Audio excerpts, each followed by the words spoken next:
Juanma Tirado, right now working at Canonical, and I'm around to talk about Juju, or Juju, which probably is not the best name if you're a Spanish speaker, but well, you know, this is the name of the product so far. So just a bit about myself. Well, I hold a PhD in computer science. I was doing some research for many years, different places around. I jumped to the startup world. You know how startups work, right? One of them is still alive. The other one just suddenly disappeared. You know, these things happen.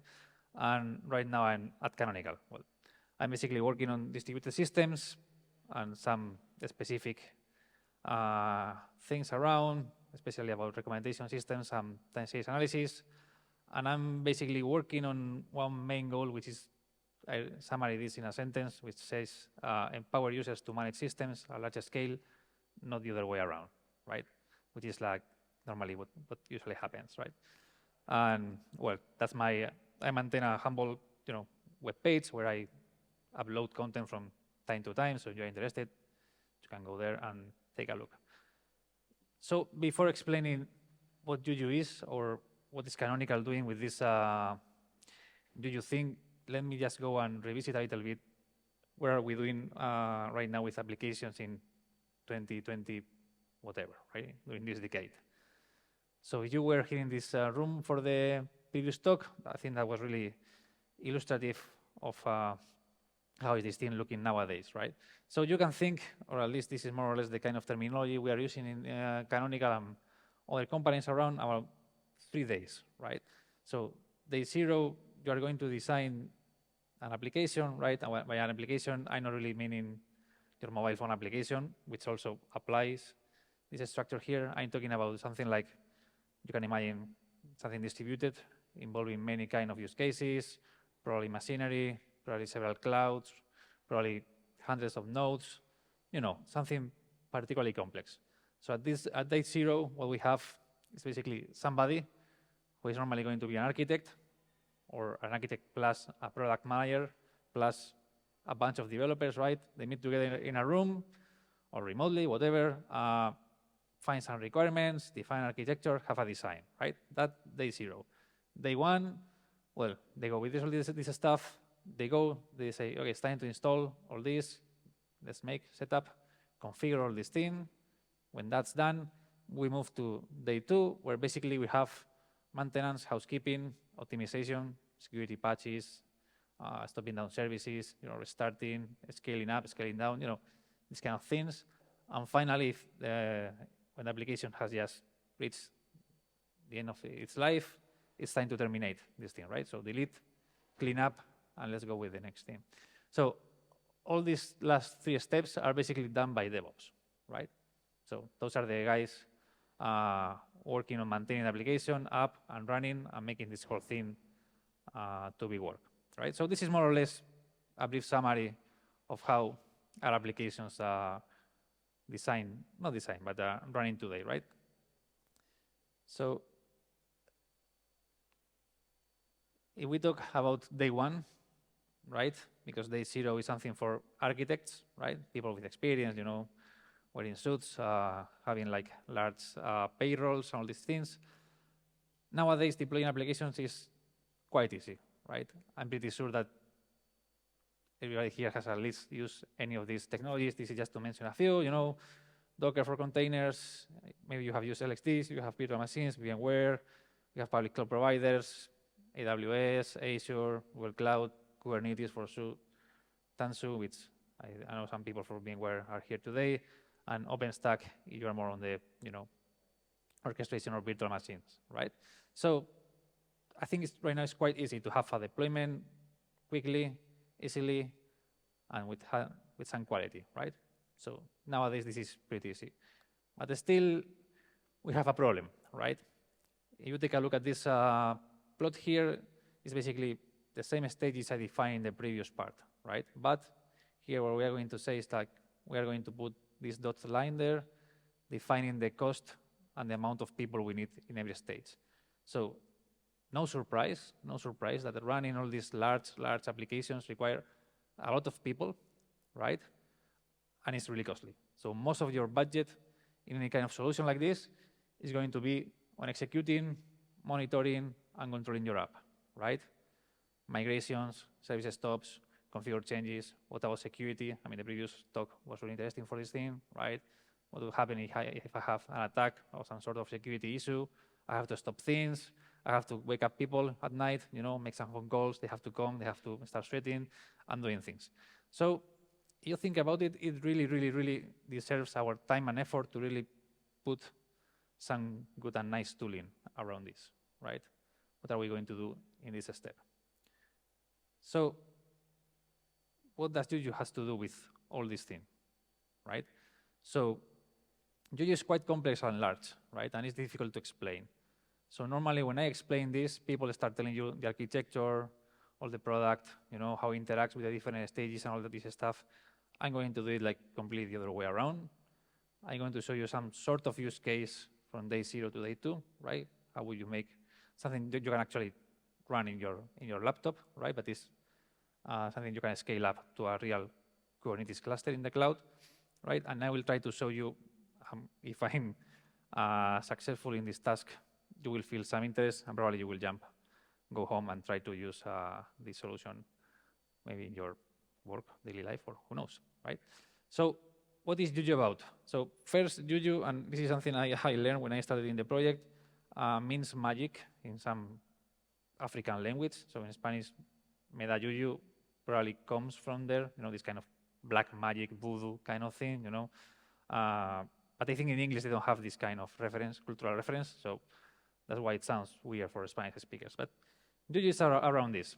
It's around basically 4 main topics or columns, right? It's about applications, how to scale applications, in which platform is your application running, and which substrate, right? Which substrate, I mean, is this thing running on a cloud? Is this running on a virtual machine? Is a container? Is other thing that may come in the next years, right? So it's about these 4 things. So if we go back to the day 0, right?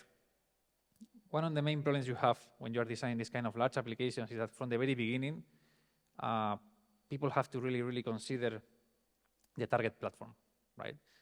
Is it going to be a virtual machine? Is it going to be containers? Are we moving to Azure? Are we going to AWS? You have to take all this into consideration.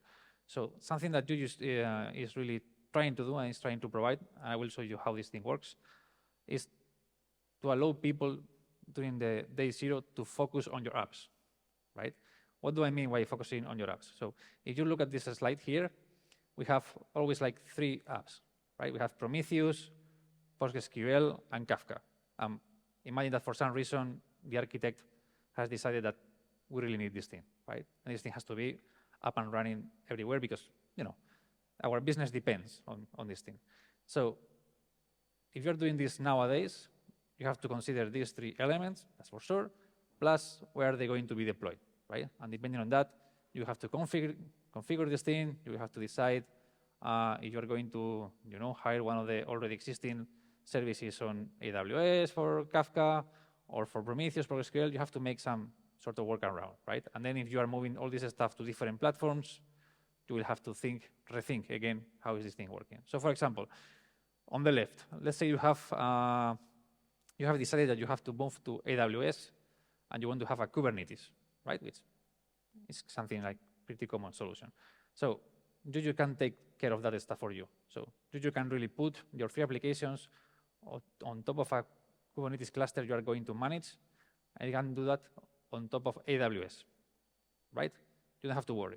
You only focus on your Prometheus, your PostgreSQL, your Kafka, or whatever applications, okay? So now let's say this thing is more complicated, right? You have MAS. In case you don't know MAS, MAS is an administrator tool for bare metal solutions. So you have your data center with the real machinery and stuff, services, clusters, all this stuff. MAS is going to give you, support for all these things. So let's say you have MAS and you really need some reason, Kubernetes, OpenStack, and you really need the entire stack. Okay, Juju will provide you for this stuff. Let's say you only want to have Azure, right? Simple thing, and you really want to put your applications on top of Azure. You have to do exactly the same thing, and the same with a single Kubernetes going around, right? So in these 4 cases, right, probably the second one is like the most convoluted one, but I tell you, I've seen these kind of things quite often. You will only focus on your applications. You don't really worry about the infrastructure, how this thing works, and how it goes. So now that we have already decided what we have to do, right? Let's say with a use case that normally I always use the same use case, WordPress with MySQL. Have you ever installed WordPress? Right? I mean, many people have installed WordPress. I don't know why, but many people have installed WordPress. So probably you are familiar with the process. So let's say that our architect met the product manager and they decided that we need Postgres with MySQL on top of Kubernetes, right? So this is day one, right? They already gave us some instructions for this. So what I'm going to show you right now is like some steps you can follow with Juju, right, to get all these things. And you will see that we don't need to know absolutely anything about the configuration inside the application, right? So the first thing, we need a Kubernetes cluster, right? So you can already have one, but Juju, right? You have your terminal, you can go install Juju, go in there and say, hey, Juju, could you bootstrap a Kubernetes cluster for me? In this case, I'm going to bootstrap a micro-K8s. In case you don't know micro-K8s is a light version of Kubernetes, which is completely compatible with the Kubernetes API that is maintained by Canonical. So if I do this, what I will have is a Kubernetes cluster of micro-K8s running in my machine with Juju on top. Okay? What does it mean right now? Not too much, right? The next thing I'm going to do is I'm going to create a model, right? A model is basically, if you want to compare it with Kubernetes terminology, it's like a namespace, right? It's some sort of logical definition I have to put inside my solution. Normally, I always give the same example. Consider a company where you have accountability, human resources, and engineering, right? You don't really want them to share the same space. So you can create your different models and put your applications there. So that's one of the reasons for this. So you make this, you have your model, nothing fancy, nothing interesting so far. And now I want to deploy WordPress, right? So what I'm going to do is tell Juju, hey, Juju, do you know what? I need WordPress for Kubernetes. So I make Juju deploy WordPress -K8s, right? What is WordPress does K8s? Where is this thing coming from? So this is a charm, right? And I will explain this thing later. So this is basically a definition of this application, right, in the context of Juju. So if I do this thing, Juju is going to make all the work for me, and it's going to manage to deploy a WordPress there. So far, notice that I have not even touched any Kubernetes, any IP, right? I have not connected to any machine. I've done nothing, right? I'm just talking to Juju, and you're just taking care of this thing. So we have WordPress, right? We have said that we want WordPress with MySQL. So let's go with a MySQL. Juju, deploy a MySQL. Okay, that's good. So what do we have now? WordPress and MySQL, okay? They don't know each other. WordPress is up and running. If you have already installed WordPress at any time, you know that you need to tell WordPress what database to use, right? And then you can start configuring, blah, blah, blah, and you will have a web page and all this stuff. And with MySQL, normally what you have to do is right now it's completely empty, right? It has no database, no nothing. So what I'm going to do, but just for the sake of showing you how this thing works, on the fly, I'm going to tell MySQL to have a user and a database interface, right? So no MySQL client, no nothing. You're just going to make it for me, right? So what is missing here? Because now I have a WordPress and a MySQL running, I need to tell both applications that they exist, right? And they have to relate each other. So what I'm going to do is use relate. Hey, Juju, could you please relate WordPress with MySQL? And what I'm using here, this semicolon DB and semicolon MySQL, are basically interfaces, right? These applications, these charms inside Juju, provide interfaces. Interfaces are, well, like in any programming language or service, just a collection of functions I'm expecting to use, right, with a definition, which is already defined somewhere. And in this way, everything is set up. That's all, right? So things that I can change here. So if I'm not going into Kubernetes like this, I have my AKS, this Kubernetes thing deployed on top of Amazon, I can do exactly the same steps, right? If I'm going to use LXD or OpenStack, I can basically follow the same steps, It's like this stuff. And if you think about this, I have not used any IP here, right? I'm just talking about the application itself, right? Using interfaces, relations, and just put it all together, right? There is no need to go inside the details the platform, right? That's why I say this is like focusing on your apps, not really on the target platform or other thing. So this is day one, right? So how do I know this thing is ready, up and running? Well, Juju has a command line client, so I will make Juju a status. I mean, that's that relations, right? So things going around, well, you will have applications. I mean, probably the light is not the best for this, but I can tell you that basically there you have like a summary of the current status of your model, applications running, units, some IPs you may find, which versions are you running there, all these kind of things, so you can really have an idea of what's going on there. So let's say that we are happy with the thing up and running. We go on day 2, right? So we have WordPress. So we want to see the web page up and running, right? So where is this WordPress? Where? Again, the light is not the best thing, but I can tell you that there you have the address, the IP address of the entry point for the WordPress, right? I'm sorry, the light and the color of this thing is not the best for that, but I promise you the IP is there, right? So if you go to this IP /wplogin.php, you should really see the web. And if you have ever configured WordPress, you will know that you will need an administrator password, right, to enter the very first time, because that's the way it works. So normally what would you do is like when you install this thing from the console, you will see in the console, right, in the logs, it will simply tell you the password, right? But we have said that we are going to be abstracted away from these details, right? So we have this concept of actions inside Juju, right? So applications can really define their own kind of actions. And these actions are something that are really specific to an application that is really helpful for this application. So in this case, in WordPress, we have this get initial password, right? So if I run Juju run on WordPress, on that unit, get initial password, it will just run this thing for me magically. I don't have to care about this and get the password, right? And if I go to that web page and use the password, you have a WordPress, right? This can be scaled to whatever platform, cloud, virtual machine, etc., etc., okay? More stuff. You want to scale up your application, right? Horizontal scaling, which is normally painful. In Kubernetes, normally you can go with the pods and scale application, especially if you have a stateful set.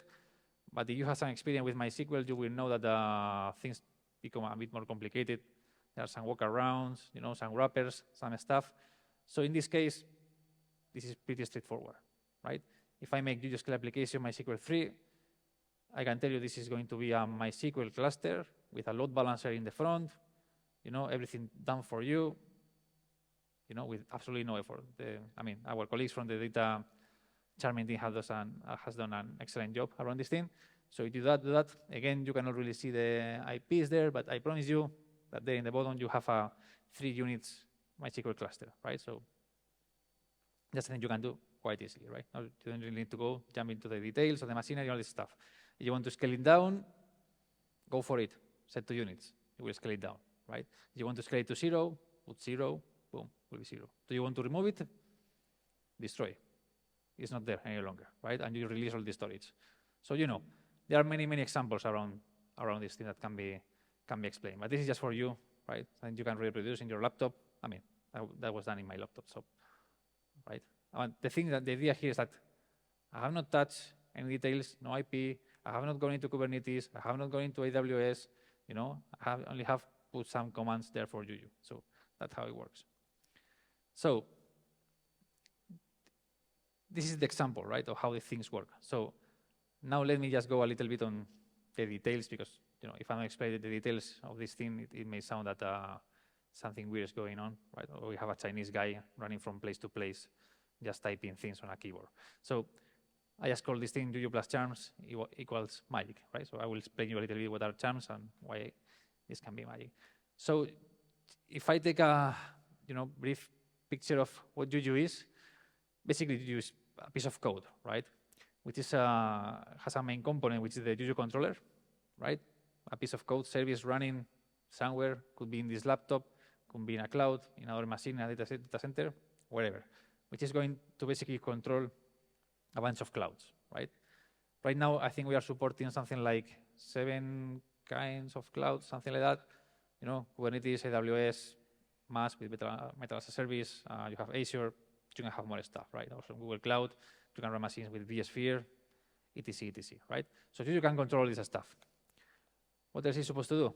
Deploy applications, right? And with one control, you can deploy applications in any cloud you control, right? So you can follow the same kind of rules for something on Kubernetes or something on MAS, right? With your Metal as a service. It doesn't really care. Juju will do it for you. Things you can do, you can relate, as I mentioned before. But this is even more interesting, right? Because you can relate applications in different clouds. And the connectivity is going to be done automatically, right? So for example, imagine, and I have seen this use case in some places, some companies are moving away from the cloud because they are getting particularly expensive, particularly AWS is becoming very expensive, and it's part of the, it's just eating the budget of some companies, right? So some people are basically moving this stuff to data centers, which seems to be right now getting cheaper and cheaper for other reasons, right? So if you have something like this, or you have a hybrid cloud, right, where some companies, for example, banking systems, they have, for these problems with security around data, they can have part of the databases in the local data center, and they can have their web solutions on the cloud, right? So you can relate both of them automatically. With security, TLS enable, all this stuff with the relate command I showed you before, right? So you can do this even between clouds. So almost doing nothing, no effort there. Another thing, which is also quite interesting, Juju is also designed for, it's designed for day 2, so you can refresh your apps, right? What do I mean? If I have deployed, an application based on Ubuntu 22.04, that's becoming pretty old. I want to have a 22.10 thing. You can make a refresh. You will have it up to date, with all the security patches. Some of these applications, they fix security issues. You want to have the thing up and ready, so just go, make Juju refresh, boom, you have it, right? No need to go there, no need to touch anything. You're just gonna make it for you. So, and how this thing works inside. If I take a magnifying glass inside a Kubernetes deployment, what do I have? Well, obviously, do you need to talk to something, right? So the controller is supposed to talk with an agent, right? The agent is the piece of code which is living inside Kubernetes or your other kind of deployment. In this case, it's for Kubernetes, so it will live inside a container, and then you will have your app, right? The apps, and I will show you now, these charms, what we are calling charms in the terminology of Juju, will talk to Pebble, right? Which is a service, not orchestrator, it's a service solution, which is going to produce events to this application, so the application can really know what is going around and take decisions based on this. And I will show you this with a small piece of code. So this is how it works inside the code. And both of them communicate using a Unix socket, right? So this is the way Juju is working, beyond the controller. And this is the way your applications really know what to do depending on the life cycle of the current deployment. So charms, charm basically is the spell. So you use magic, charms are the spells that make the magic, so that's why you put all together. So there is not a consensus around the definition, so this is my own wording around. So a charm basically contains all the operational code to deploy, operate, and integrate an application with assistance of Pebble, right? And I will show you this with just a small fragment of code. So for this, we have a tool which is called Charmcraft, right? So if you just install it and follow the steps, once you make this Charmcraft init, right, you will have the project extractor I showed there on the right, which basically is just a bunch of YAML files, right? But if you see that, it looks like it is actually a Python project, right? So what you're going to do here is you're going to define all the operational code you need for your application in this Python project. All the YAML metadata and things are basically pieces of information you need for your application, what kind of architectures are supported. Maybe your application is for AMD 64, maybe it works with ARM 64, maybe for RISC-V, we have some applications doing those things, and you just go there, define your thing, put some testing, and when you make pack, you create the element to be released, and when you make a release, you can release a version of this application. So how is this thing from the coding point of view?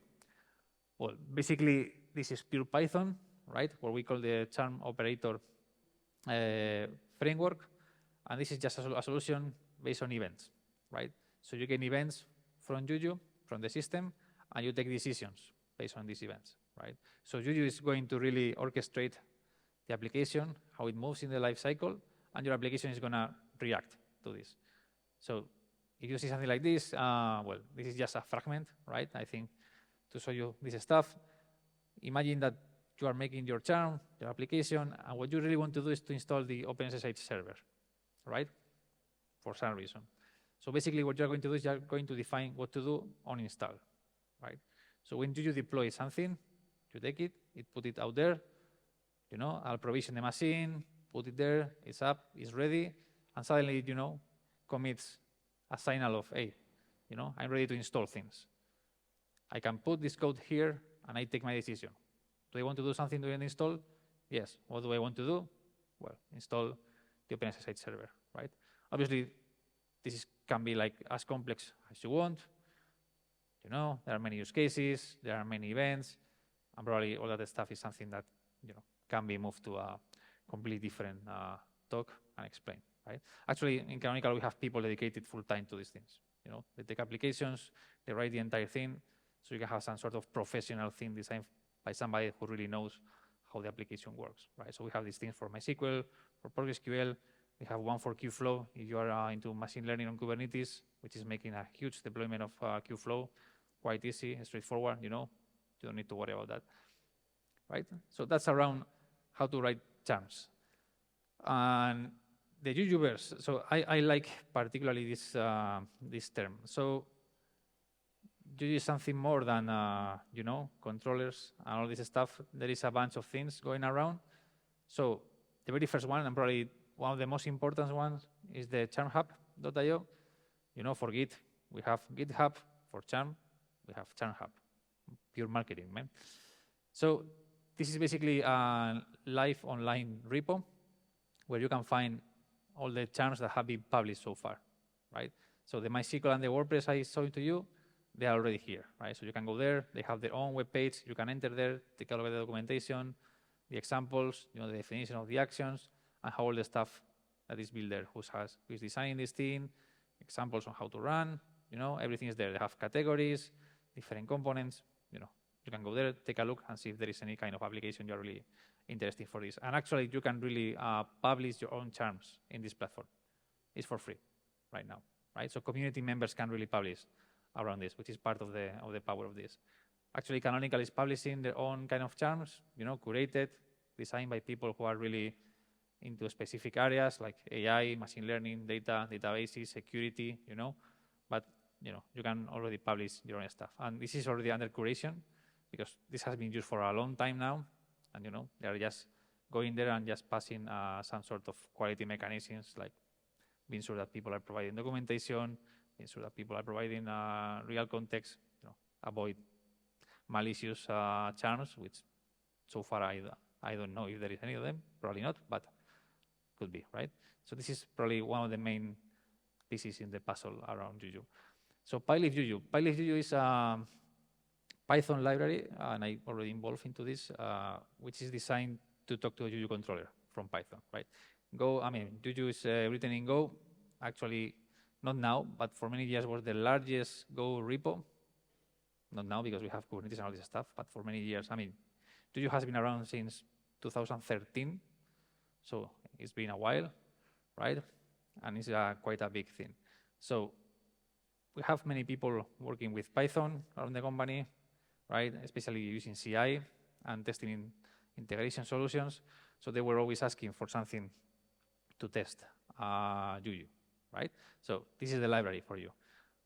So this is just a brief example of the code, right? So if you make something like this is pure Pythonic approach. You can talk to your Juju controller, you know, and tell him to deploy Ubuntu, right, from Python. Quite straightforward, right? I mean, all the functionality you offer in Juju is already offered into this library. And something that is quite interesting, some people are basically putting this into GitHub Actions, so they can really deploy stuff, you know, solutions inside there to make their own testing, especially for integration test. And this is quite easy and straightforward. So that was another piece. And this is probably the most exciting one for me, which is we have a Terraform provider for Juju. And this is particularly interesting because if you think about Terraform, we are normally approaching this from the point of view of the infrastructure, right? Okay, Terraform will let me deploy my machinery on top of AWS, plus the VPC, plus networking, plus my users. I can connect this thing with Azure. But the thing that what's going on with the applications, right? What happens if I can really define all my applications, how they are connected, where are deployed in a Terraform plan, right? And I can put like infrastructure plus my applications all together, right? That could mean something like an entire company can be in a Terraform plan, right? And I can go tomorrow, take this plan, go to other place, just say Terraform apply, and I have exactly a copy of my entire company, right? And then, keep on debugging, keep on doing things, some of that stuff. So this is quite exciting. This is actually under development. So we are on version 0.7.0. We can do quite a bunch of things right now. More things are coming, and actually it's been quite successful. We have, I think, something like 8,000 downloads, and we have made no marketing at all. So somebody is using this stuff, and we have no idea how. So this is Terraform. So just one example.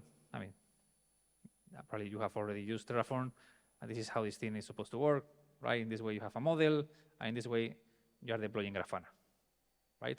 And you will have it. So imagine the power you can have if you add additional infrastructure to this thing, right? And you can have your infrastructure plus your applications.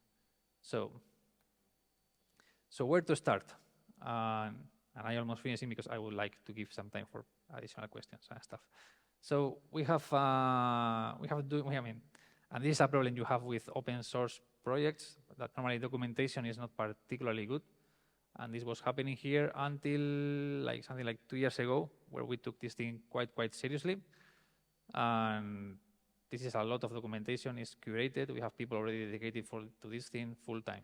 So if you take a look at any of these 2 web pages, you can learn on the left how to use Juju.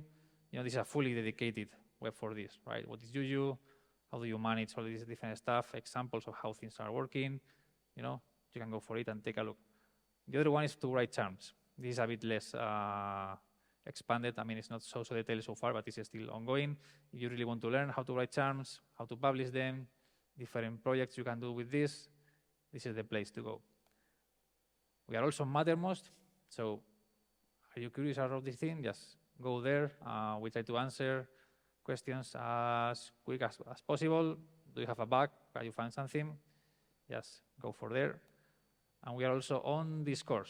So, kind of a forum where you can put your questions, and we also try to provide some additional guidance for people from the community coming to us.